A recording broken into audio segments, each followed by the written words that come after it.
Now, I bet you folks are wondering what in the heck you're looking at here.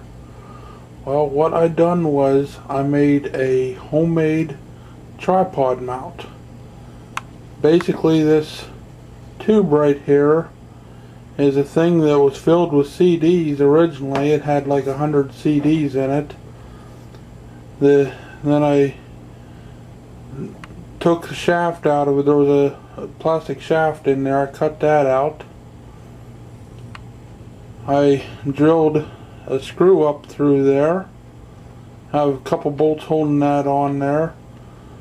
And that piece of wood there is just a mount to hold the camera steady. And that is actually not a rock. That's a piece of metal that you see in there. That fell off of one of the trains while I was in Falston, Pennsylvania. And I decided, well, that could be interesting, so I spotted that there, and I spotted a old junk railroad spike that was taken out and laid to the side, and it's all bent up and out of shape. So I brought this home, and I didn't know what I was going to use it for, but that thing's rather heavy, so I wanted something so that not setting books on my, I'm not setting, so I wanted something so I'm not setting my camera on a bunch of books. Or actually right there is my old method of doing my video vlogs. I'd set the camera on those CD cases. So I think this is going to actually work out a lot better for me.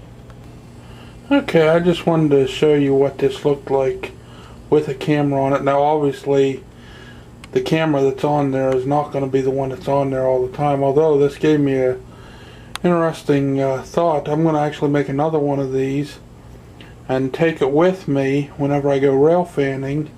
I can actually set this on the ground or whatever, or maybe even on a table or something, or a bench, or even the roof of the car. And I think that would make a decent tripod mount to get some of the more interesting shots. My cat Happy is here on my computer. She's wondering what the heck am I doing video recording her and have this new object here in the house. So both cats had to actually come up and check that out. So as you can see, I'm using this new tripod, this homemade tripod. It seems to be working extremely well at the moment, so we'll see. I might be making another one of these pretty soon as I get the CDs out of my, as soon as I use the CDs out of the other one that I have one that holds only 50 CDs, and actually I think that's going to be the one that I take rail fanning with if I decide to do that. And the one I take rail fanning doesn't need to be as high as this one is. This one is actually at the perfect height to get my head and shoulders, and that's all I really needed out of this one.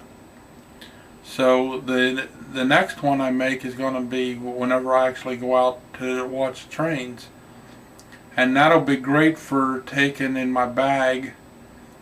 I can take that to spots where I wouldn't necessarily want to take a big tripod. This one is actually pretty darn stable with that piece of steel I put in there. Now I think it's going to be a lot easier to take if it's smaller, take with me. It'll fit in my bag a lot better. I have that big blue duffel bag that I carry my camera bags and I carry 2 tripods. Now I'm going to have a 3rd tripod, which will be what I'm going to be making here pretty soon. I might try to make a video on how I do that. Now, my father had to help me with a lot of the stuff because you only having one hand is quite difficult to hold the screw tight or hold the nut so it doesn't rotate while you actually screw in the upper bolt. So he helped me out with that. He helped me out with figuring out how many threads I need to stick through the wood to make it level and everything. So, but yeah, I think this is actually a really good idea. It's perfect for what I'm doing here. Now, outside, I don't know how it's gonna react, but I might try that one of these days. I might try doing a shot outside with this before I make the other one, that is. So I just wanted to share this little project that I had.